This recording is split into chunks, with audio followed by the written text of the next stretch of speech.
Hello students, my self पवन। सो आज हमारा part 3 है पेरोल का। तो लेट्स स्टार्ट द वीडियो। तो लास्ट प्रीवियस क्लास के बारे में एक बार डिस्कशन कर लेते हैं कि हमने क्या क्रिएशन करना स्टार्ट किया था दिल्ली में। तो पहली चीज़ हमने बनाई थी head office, departments and employees, और हमारा वहाँ तक ही पूरा कंप्लीट हुआ था लास्ट क्लास में। तो आज जो हम करेंगे वो हमारे यूनिट एंड प्रोडक्शन से रिलेटेड रहेंगे, प्रेजेंट एब्सेंट से रिलेटेड रहेंगे, और कुछ अर्निंग रहेगी। ठीक है, मैं एक बार अपनी पीपीटी ओपन कर लेता हूँ। तो हमने पेरोल प्रोसेस के अकॉर्डिंग पेरोल मास्टर में हमने ये तीनों चीजें क्रिएट कर ली हैं। ठीक, अब हमें बनाना है यूनिट एंड प्रोडक्शन, जो कि पेरोल यूनिट होगा और अटेंडेंस एंड प्रोडक्शन टाइप होगा। ठीक है, तो पहले हम ये क्रिएट करते हैं। क्लियर है? तो इसको क्रिएशन करने के लिए हमें क्या करना पड़ेगा, आपके टैली में आना है और आपके असाइनमेंट में भी आना है। तो असाइनमेंट में देखो, वही असाइनमेंट है एक्सरसाइज 1.1। लास्ट हमने 4 तक कंप्लीट कर लिया था, आज हमारा 5 से स्टार्ट है। तो 5 क्वेश्चन में कहा जा रहा है, create the following payroll work unit, namely hours, minutes, days and compound unit as month of 30 days and hours of 60 minutes. अब ध्यान से समझिएगा। देखिए, जब तक सिंपल यूनिट नहीं क्रिएट करेंगे, जैसे यहाँ लिखा है आवर्स और मिनट, तो इन दोनों से एक यूनिट क्रिएट हो गया, compound unit hours of 60 minute. Compound unit का मतलब होता है कि दो यूनिट को यूज करके एक यूनिट क्रिएट करना। और जो ये एक एक यूनिट आपको अलग अलग दिख रहा है, इसको हम कहते हैं सिंपल यूनिट। जैसे डेज है, अब मंथ तो है नहीं, तो आपको मंथ क्रिएट करना पड़ेगा।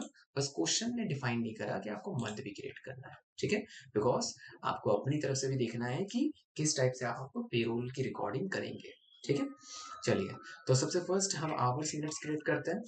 तो क्रिएट में जाएंगे, और क्रिएट में जाके आपको जाना है सीधे नीचे स्क्रॉल करते हुए सीधे यूनिट वर्क में। यूनिट वर्क में जैसे आप जाओगे तो देखो, पहले टाइप में क्या आता है, सिंपल आता है। सिंपल में सिंबल्स आपसे पूछा जाएगा, तो सिंबल्स में आप बताओगे जैसे आर्स। तो आर्स का शॉर्ट फॉर्म आर्स, फुल फॉर्म लिख लो आवर्स। और यूकेसी नहीं होता, क्यों नहीं होता? क्योंकि देखो, आर्स एक ऐसी इनटेंजिबल चीज है जिसको आप छू देख थोड़ी ना सकते हो। समय को आप देख नहीं सकते, छू नहीं सकते, बस महसूस कर सकते हो कि ये समय हो रहा है। तो इसीलिए इसका ना कोई यूनिट क्वांटिटी मींस इसका कोई वेट नहीं है, या आप ये कह सकते हो कि इसका कोई फिजिकल सब्सटेंस नहीं है। तो इसलिए आपको इसको नॉट एप्लीकेबल करके सीधा सेव करना है। सेम ऐसे मिनट है, तो MINUTS मिनट्स। फिर उसके बाद आप इसको भी सीधा सेव करेंगे। देन इसके बाद आपको आगे दे रखा है डेज। तो डेज का आप डेज एंड देन सेम नहीं होना चाहिए, नहीं तो आगे बढ़ेगा नहीं। नेक्स्ट इज मंथ, आपको दे रखा है तो यहाँ पे डालते हैं मंथ्स। देन इसको भी सेव। ठीक है, तो आपकी चारों यूनिट हमने क्या कर लिए, सेव कर लिया एज अ सिंपल यूनिट में। अब उन्हीं सिंपल यूनिट को मर्ज करके एक कंपाउंड यूनिट बनाना है, जैसे मंथ ऑफ 30 डेज। कैसे क्रिएट करेंगे, बैक स्पेस करेंगे, सिंपल और कंपाउंड शो हो रहा है, कंपाउंड में जाएंगे, यहाँ पे आप बताएंगे मंथ ऑफ 30 डेज, बिकॉज एक महीने में 30 दिन होते हैं, है ना? तो उसके अकॉर्डिंग चलेंगे अब। एंटर। फिर आवर्स ऑफ 60 मिनट,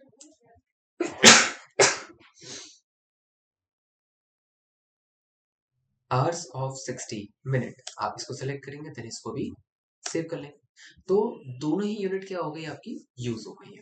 ठीक है, आप इसको अगर देखना चाहो तो बैक आएंगे, अल्टर में जाएंगे, यूनिट्स में जाओगे, वर्क, और यहाँ पे आप देख सकते हो days, hours, minute, month, hours of 60 minute and month of 30 days. क्यों ये हमने लिया है? देखिए, कभी कभी क्या होता है कि जब कोई पर्सन ओवर टाइम करता है, तो अगर उसने ओवर टाइम किया 1.5 घंटे, तो टैली अगर हमने सीधा आवर सेलेक्ट किया ना, तो वो 1.5 घंटे को 2 घंटे काउंट करेगा। यानी 1 आवर तो पहले का, और आधा घंटा और किया है तो उसको भी वो 1 आवर ही काउंट करेगा, राउंड फिगर कर देगा वो। तो इसी चीज के लिए हमने क्या किया, आवर्स ऑफ 60 मिनट क्रिएट किया। जिससे होगा क्या कि सिर्फ 1.5 घंटे, 1 घंटा और आधे घंटे की सैलरी अकाउंट होगी as a overtime base पे। ठीक है, जब हम ओवर टाइम का पे हेड बनाएंगे, अर्निंग पे हेड, तो उसमें भी हमें ये वाला सेलेक्ट करना है, आवर्स ऑफ 60 मिनट। क्लियर है? चलिए, अब यूनिट क्रिएट कर लिया है, तो हम प्रोडक्शन की तरफ बढ़ते हैं, अटेंडेंस एंड प्रोडक्शन, कि आप सैलरी को कैसे बढ़ा सकते हो। क्रिएट, सबसे पहले क्वेश्चन में मेंशन है create attendance type like present based on leave with pay, absent based on leave without pay, overtime based on production, unit hours of substance दे भी रखा है। तो हम सिंपल क्रिएट करते हैं प्रेजेंट। प्रेजेंट में प्राइमरी रहेगा, अटेंडेंस टाइप आपको लेना है लीव विद पे यानी अटेंडेंस, क्योंकि हम रोजाना आ रहे हैं उसी को तो हम प्रेजेंट कहेंगे, उसी को ही तो हम डिनोट कैसे करेंगे, प्रेजेंट से डिनोट करेंगे। तो वो चीज आपका सेम रहेगा, present under grouping attendance same. Next आपको दे रखा है एब्सेंट। एब्सेंट क्रिएट करते हैं।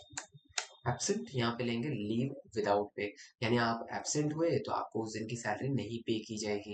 एब्सेंट यानी लीव विदाउट पे, सेव कर लेंगे।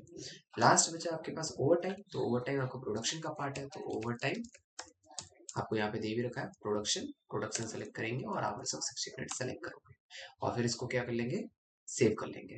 अब यहाँ एक चीज और देखो, तो ये भी यूज करा, ये भी यूज किया, ये भी यूज किया, लेकिन ये यूज नहीं किया user defined calendar type. Simple सा ये यूज होता नहीं है, बहुत रेयर केस होता है। यूजर डिफाइंड कैलेंडर टाइप का मतलब होता है कि आप अपनी तरफ से, यूजर अपनी तरफ से बताना चाह रहा है कि ये पर्सन सिर्फ 3 दिन आया था। ऐसे कब होता है, जब कोई प्रोफेशनल पर्सन जैसे सीए आपकी कंपनी में आ गए तो उन्होंने चार्जेस पे करना है, तो उसके लिए आपने जैसे पूरे महीने में वो 4 या 5 दिन आए, तो आपको पता है यूजर को डिफाइन है, यूजर डिफाइन कर रहा है कि पूरे कैलेंडर में वो सिर्फ 5 दिन आया था, तो 5 दिन की सैलरी बना के उसको दे दो, या उसका जो भी सर्विस चार्ज होता है वो बना के दे दीजिए। तो इसलिए यूजर डिफाइंड हम इतना यूज नहीं करते हैं, क्योंकि जो सीए है वो प्रोफेशनल पर्सन है और वो एज अ रेगुलर बेस पे कंपनी में काम नहीं कर रहा है, तो वो एज अ एम्प्लॉय नहीं माना जाता है। ठीक है, समझ में आ गया। तो इसको हम क्या करेंगे, नॉर्मल जो ओवर टाइम है वो प्रोडक्शन लेके चलेंगे, वो ऑप्शन ज्यादातर यूज नहीं होता है, तो उसको आप स्किप करके भी चल सकते हो। एक्सेप्ट करके सेव करेंगे तो आपका जो ये प्रोडक्शन है ये भी बन जाएगा present, absent and over time. ठीक है, समझ में आ चुका होगा इतना आपको। तो हमने नॉर्मली एम्प्लॉय भी क्रिएट कर लिए, हेड ऑफिस ये भी क्रिएट कर लिए, यूनिट्स भी क्रिएट कर लिए, और प्रेजेंट एब्सेंट जो डिनोट करना है, टैली को डिफाइन करना है कि भाई अगर आज आए हो तो प्रेजेंट, अगर नहीं आए हो तो एब्सेंट, अगर टाइम से ज्यादा वर्क किया है तो ओवर टाइम बनेगा आपका। इस टाइप से हमने डिनोट कर दिया है। ठीक है, हर एक चीज को बता दिया है। अब लास्ट, इस एक्सरसाइज का लास्ट क्वेश्चन यानी 7 क्वेश्चन आपको डिफाइन कर रहा है अर्निंग पे हेड को। किसको डिफाइन कर रहा है, अर्निंग पे हेड को। तो जैसे यहाँ दे भी रखा है क्रिएट द फॉलोइंग अर्निंग पे head based on the following information. आपको सारी चीजें वैसे दे रखा है, आप ये नॉर्मली क्रिएट भी कर सकते हो। मैं एक बार आपको डिफाइन कर दूं उस चीजों को। तो पीपीटी के अकॉर्डिंग हमने यहाँ तक कर लिए। अब पे हेड में अभी हम जो कर रहे हैं वो सिर्फ अर्निंग कर रहे हैं। ठीक है, बाद में आपका employ statutory deduction, contribution and general deduction, ये चीजें आएंगी। तो पहले हम अर्निंग समझ लेते हैं, अर्निंग होती क्या है। ठीक है, चलिए अर्निंग का मतलब क्या होता है। अर्निंग मीन्स कि जो आपको सैलरी में, स्टार्टिंग सैलरी में जो आपको बेसिक पे मिलता है उसको आप अर्निंग कहते हो। आपने काम किया, उस काम का सर्विस जो आपने दी उसका आपको पेमेंट मिला, दैट इज कॉल्ड अर्निंग। तो अर्निंग में कुछ पार्ट्स होते हैं, आप ऐसे बोलते हो कि मेरी सैलरी है तो दिस इज माय अर्निंग, लेकिन एक्चुअली क्या होता है, उस सैलरी में बहुत सारी चीजें एड ऑन होती है। जैसे आपने कभी सुना होगा एचआरए के बारे में, आपने कभी सुना होगा कन्वेंस के बारे में, कभी सुना होगा टीए यानी ट्रैवलिंग अलाउंसेस के बारे में, कभी आपने, वैसे नॉर्मली यूज होता है ओवर टाइम भी, ऐसे टीए सुना होगा, डीएनएस अलाउंसेस। तो इस टाइप से बहुत सारे मल्टीपल अलाउंसेस होते हैं, लेकिन यहाँ पे जैसे मेंशन है आपको कुछ 5 अलाउंसेस, हम उन्हीं 5 अलाउंसेस को क्या करेंगे, क्रिएट करेंगे। ठीक, तो पहला जैसे दे रखा है basic. Basic means basic salary, तो हम पहले ये क्रिएट करते हैं, क्योंकि जब तक बेसिक सैलरी नहीं मिलती ना तब तक कोई अलाउंसेस का कोई मतलब नहीं है। बेसिक सैलरी पे ही सारे अलाउंसेस कैलकुलेट होते हैं, इसीलिए तो पहले हमें बनाना होगा बेसिक सैलरी। तो बेसिक सैलरी क्रिएट करने के लिए टैली में आएंगे, क्रिएट। अब देखो यहाँ तक क्रिएट कर चुके हैं, ये भी क्रिएट कर चुके हैं, अब आना है पे हेड्स। पे हेड्स में आएंगे। अब ये जो पे हेड वाला टॉपिक है थोड़ा सा 2-3 क्लास लंबा चलेगा, क्योंकि इसमें फिर आपको स्टैट्यूटरी डिडक्शन एंड कंट्रीब्यूशन की थ्योरेटिकल पार्ट आपको पढ़ने पड़ेंगे और उसका भी प्रैक्टिकल सीखना पड़ेगा। ठीक है, तो ये थोड़ा लंबा जा सकता है। तो बेसिक की पहले बात करते हैं। तो पहला है बेसिक सैलरी, तो हमने यहाँ क्रिएट किया अर्निंग में बेसिक सैलरी। अब यहाँ से पूछेगा पे हेड इन्फॉर्मेशन में कि ये है क्या बेसिक सैलरी, टैली को बताइए ये क्या है। डिडक्शन कट रहा है आपके एम्प्लॉय के सैलरी में से क्या, अर्निंग, एम्प्लॉय के लिए क्या अर्निंग है, क्या कोई लीगली कुछ काटा जा रहा है गवर्नमेंट की तरफ से, या कुछ कंट्रीब्यूट किया जा रहा है गवर्नमेंट की तरफ से, या कोई लोन है, क्या है। तो ये है हमारा अर्निंग। बेसिक सैलरी क्या है, अर्निंग। तो आपको यहाँ पे अर्निंग सेलेक्ट करना है। फिर इनकम टाइप पूछा जाएगा, तो इनकम टाइप आपको फिक्स रखना है। क्यों? क्योंकि आपका जितना भी सीटीसी होता है यानी कॉस्ट टू कंपनी, अगर आपको रखा गया है 40,000 में, तो आपका बेसिक सैलरी 50 to 60% होता है। मीन्स मान के चल सकते हो 22 to 25,000 तक होता है। ठीक है, तो एक फिक्स्ड अमाउंट दे रखा है, फिक्स्ड है, तो इसीलिए आपने इनकम टैक्स क्या डाला, फिक्स डाला। अंडर ग्रुपिंग आपको डालना है इसको इनडायरेक्ट एक्सपेंस में। इनडायरेक्ट एक्सपेंस में क्यों डालना है? बिकॉज ऑफ ये कंपनी की तरफ से एम्प्लॉय को सैलरी देना एक टाइप से खर्चा होता है। खत्म होता है ना कि जब आप नॉर्मली पहले एंट्री पास आउट करते हो सैलरी की, तो सैलरी की ग्रुपिंग इसमें करते हो, इनडायरेक्ट एक्सपेंसेस में। तो ये उसी के ही अर्निंग के पार्ट्स है। देन अफेक्ट नेट सैलरी का ऑप्शन पूछेगा। अफेक्ट नेट सैलरी का मतलब ये होता है कि जो आपको नेट अमाउंट आपके हैंड में रिसीव होगा, क्या उसमें बेसिक ऐड होगा? तो बिल्कुल ऐड होगा, बेसिक से ही तो सारी सैलरी बन रही है, तो बेसिक जरूर ऐड होगा, तो यस करेंगे। डिस्प्ले में क्या बेसिक सैलरी शो होना चाहिए क्या? तो मैं चाहता हूँ कि शो होना चाहिए, लेकिन जैसे यहाँ बताया गया है कि आप बेसिक भी टाइप करोगे चल जाएगा डिस्प्ले में, तो आपको अगर डालना चाहो तो बेसिक डाल सकते हो, लेकिन मुझे बेसिक सैलरी पूरा डिफाइन करना है, तो मैं पूरा डिफाइन कर रहा हूँ। ठीक है, देन आपको एंटर करना है कैलकुलेशन फॉर ग्रेचुटी। अब ग्रेचुटी का एक टॉपिक होता है जो आगे आप इनकम टैक्स के टाइम पे समझोगे। अभी के लिए इस ग्रेचुटी को हम नो करेंगे। आपको अगर यहाँ असाइनमेंट के बेस में यस बोला गया है, तो आप इसको यस कर सकते हो। ठीक है, तो अभी के लिए मैं नो कर रहा हूँ। एंड कैलकुलेशन टाइप, आप इसको यस भी करो तो कर सकते हो, कोई दिक्कत नहीं। कैलकुलेशन टाइप हम यहाँ पे क्या बताएंगे, ऑन अटेंडेंस। ऑन अटेंडेंस क्यों? देखो यहाँ पे भी दे रखा है on attendance month as per calendar period. On attendance का मतलब होता है कि जो सैलरी बन रही है वो आपके रोजाना आने पर ही तो बन रही है। बेसिक सैलरी, मेन सैलरी तो यही होती है, इसी से सब कुछ मिलता है। तो इसलिए ये आपका ऑन अटेंडेंस पे डिपेंड करता है। और ऑन अटेंडेंस में किस में आप एब्सेंट होते हो तब मिले आपको अर्निंग? नहीं, आप जब प्रेजेंट रहो तब आपको अर्निंग मिले। तो प्रेजेंट सेलेक्ट करेंगे। कैलकुलेशन पीरियड आपका जो रहेगा वो रहेगा मंथ बेस पे, कि आपकी जो सैलरी है वो मंथली बेस पे आपको प्रोवाइड होगी। और यहाँ आप बेसिक ऑफ कैलकुलेशन लोगे क्या, as per calendar period. As per calendar period का मतलब होता है कि ऐसा नहीं कि हर महीने के 30 दिन तक ही आपको सैलरी देना है, नहीं। एज पर कैलेंडर पीरियड का मतलब होता है कि अगर वो महीना 31 का है तो 31 के अकॉर्डिंग सैलरी मिलेगी, अगर वो महीना 30 का है तो 30 के अकॉर्डिंग, अगर वो महीना 28-29 का है तो 28-29 के बीस पे ही मिलेगा, एज पर कैलेंडर पीरियड। इसके बाद आपको कुछ नहीं करना, नॉट एप्लीकेबल करके इसको एक्सेप्ट करके सेव करेंगे। ओपनिंग बैलेंसेस कुछ नहीं डालना है। समझ में आ गया? एक्सेप्ट करते हैं, सेव करते हैं। पहला अर्निंग हो गया। नेक्स्ट अर्निंग बनाते हैं हाउस रेंट अलाउंसेस।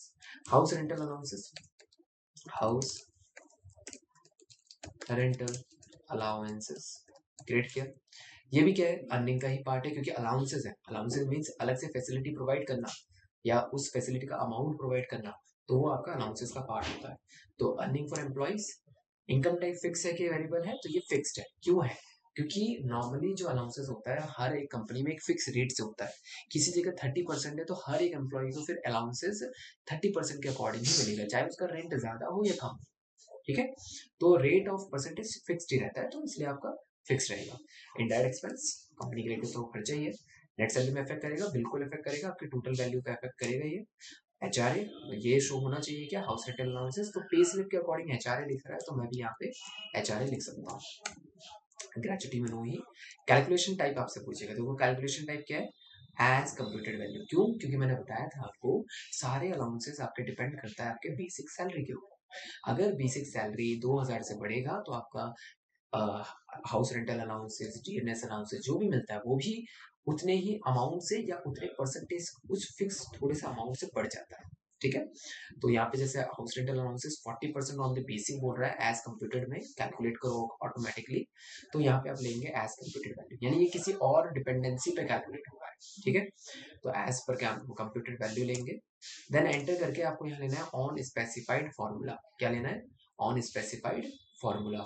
इसको सेलेक्ट करेंगे, बेसिक सैलरी को सेलेक्ट करेंगे, देन एंड ऑफ लिस्ट करते हुए इसका परसेंटेज डिफाइन करेंगे कि कंपनी में कितने परसेंटेज में मिल रहा है। 40%, बेसिक का 40%, तो ऊपर बेसिक है हाँ, और इधर परसेंटेज 40% डाल दिया, तो बेसिक अगर 10,000 होगा तो उसका 40% 4,000 रुपये बनेगा। एंटर, सेव, एक्सेप्ट, आपका ये क्रिएट हो जाएगा।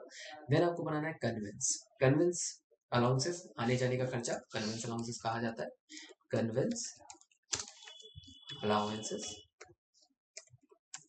जो कि आपके लिए क्या बनेगा, अर्निंग। फिक्स्ड है कि वेरिएबल है, तो अब ये भी आपका आपके ऊपर डिपेंड करता है कि फिक्स्ड है या वेरिएबल है। कंपनी में ज्यादातर एक कन्वेंस ज्यादातर दिया जाता है, तो फिक्स भी कह सकते हो, नहीं तो वेरिएबल डालने में भी कोई दिक्कत नहीं आती है, आप फिक्स पैसे डाल सकते हो। इनडायरेक्ट एक्सपेंसेस कंपनी के लिए तो खर्चा ही है, कन्वेंस भी अगर अलग से दे रहे हैं तो नेट सैलरी में ऐड होगा या ऐड होगा, क्योंकि देखो आपकी सैलरी बनती है जैसे 2,000 रुपये, 2,000 रुपये, ठीक है। अब मान के चलिए अगर आपकी सैलरी बन रही है जैसे 2,000 रुपये, तो मतलब 2,000 कन्वेंस है और आपकी सैलरी 10,000 है, तो नॉर्मली अगर कंपनी नहीं देती तो आपका 8,000 एक्चुअल नेट सैलरी होती है और 2,000 कन्वेंस की निकल रहा है। अगर वो कंपनी 2,000 अलग से दे रही है तो इट मीन आपका नेट सैलरी 10,000 है और 2,000 अलग से अलाउंसेस मिल रहा है, तो इसीलिए आपकी सैलरी जो आपकी इन हैंड सैलरी है वो तो फिर 12,000 है ना टाइप से नेट सैलरी। इसी वजह से हमें क्या करना होता है, अफेक्ट नेट सैलरी यस करना होता है। इसको कन्वेंस अलाउंसेस को CA भी टाइप कर सकते हो आप, ग्रेचुटी नो रहेगा, कैलकुलेशन टाइप आपसे पूछा जाएगा, तो ये डिफाइन करता है यूजर डिफाइंड में भी और अटेंडेंस के बेस में भी। तो देखो यहाँ लिखा भी है ऑन अटेंडेंस, अटेंडेंस के बेस पे हम कन्वेंस दे रहे हैं, ये कंपनी कन्वेंस दे रही है अटेंडेंस के बेस पे, तो आपको भी यहाँ पे ऑन अटेंडेंस लेना है, सॉरी यहाँ पे आपको प्रेजेंट लेना है, जब वो प्रेजेंट होगा तभी तो कन्वेंस प्रोवाइड करेंगे ना। और मंथली बेस पे प्रोवाइड होगा यहाँ पे as per calendar period, then इसको भी एक्सेप्ट करते हुए save as per calendar period, मैंने पहले ही बताया, अगर मंथ 30 का है तो 30 के अकॉर्डिंग, 31 का है तो 31 के अकॉर्डिंग। ओवर टाइम जो कि प्रोडक्शन पे डिपेंड करता है, जैसे बताया था, ओवर टाइम सेलेक्ट करेंगे। अर्निंग है कंपनी के लिए, एम्प्लॉय के लिए, फिक्स्ड है कि वेरिएबल है, तो ये वेरिएबल है, क्यों, क्योंकि नॉर्मली कोई भी इंडिविजुअल ना रेगुलर बेस पे ओवर टाइम तो नहीं करता, अगर रेगुलर बेस पे ओवर टाइम कर रहा है इट मीन्स तो उसके ऑफिस आ रही उतनी आवर्स का है ना। तो ओवर टाइम ऐसे टाइम पे करना जब कोई टारगेट आपको अचीव करना है और उस दिन तक अचीव करना है और उसके लिए आपको ऑफिस आवर से ज्यादा डिले हो चुका है, तो आपको वो ओवर टाइम प्रोवाइड करना बनता है, ठीक है।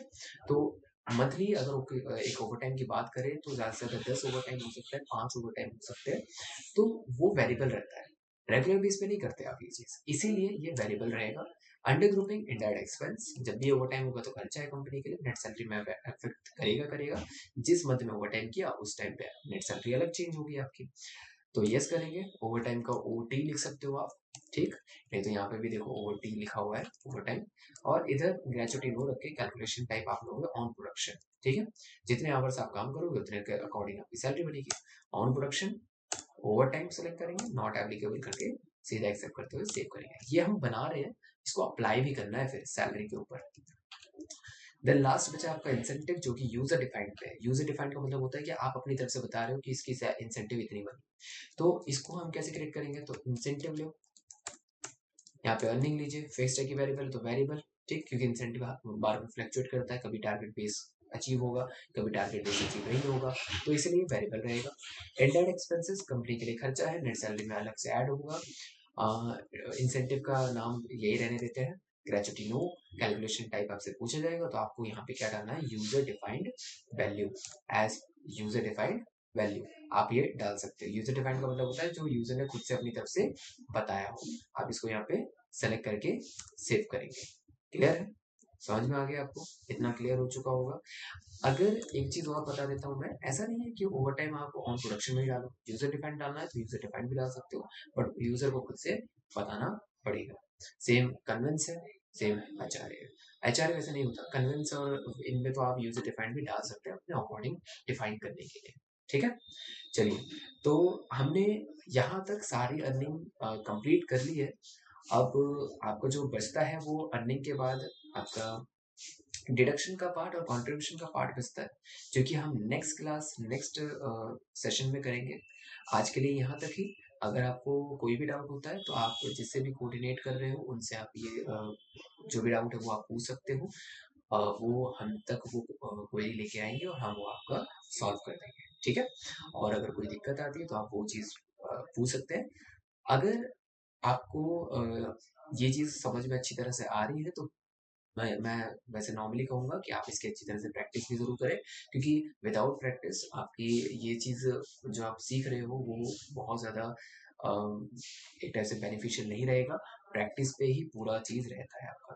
आप जब टैली कर रहे हो, अकाउंटिंग कर रहे हो, उसमें विदाउट प्रैक्टिस लर्निंग की कोई चीज नहीं होती है। ठीक है, practice most important for accounting और टैली कोर्सेज। ठीक, चलिए, थैंक यू सो मच, आज के लिए ही इतना।